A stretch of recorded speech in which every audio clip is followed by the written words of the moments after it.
موجود صندوق نظافه حضرتك هنا جاي لي ايه؟ 53 عامل و71 عامل، يعني 124 عامل على 20 جرار. انا عندي في الحي بتاعي 3 عمال فقط، واحد على المقطوره و2 على الارض.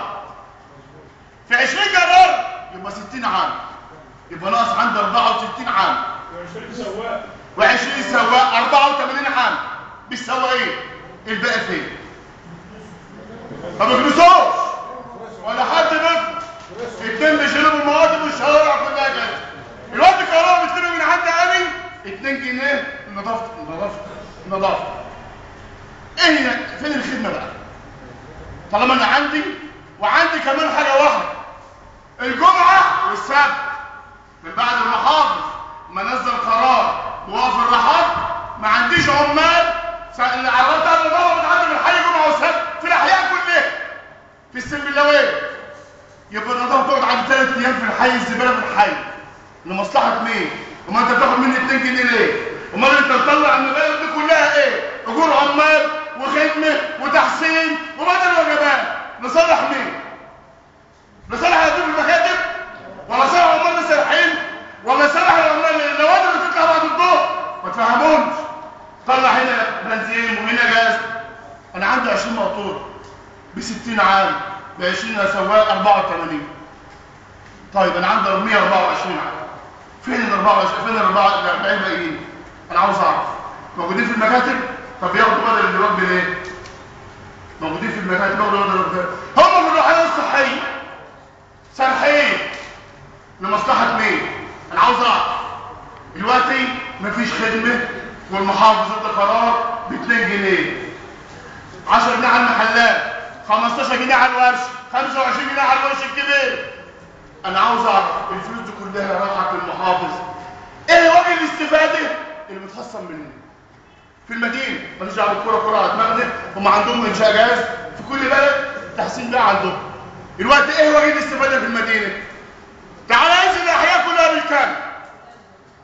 عند البستان حي من الاحياء، البستان بالكامل فوق السكه الحديد. اتحدى ان راح فيهم واحد من تحسين بقى بشيل الزباله، كله بيرمي كده، مفيش جرار بيعدي من هناك، كله بيرمي ورا السكه الحديد. حصل حريقه من قيمه اسبوع في الزباله كلها، بقى القطر اللي محدش شايفه. لمصلحه مين؟ امال فين الخدمه اللي بتتلم؟ فين ال10 جنيه بتاعت المحلات او بتاعت الورش؟ فين الخدمه اللي كان عند العمال 60 عامل او 80 عامل؟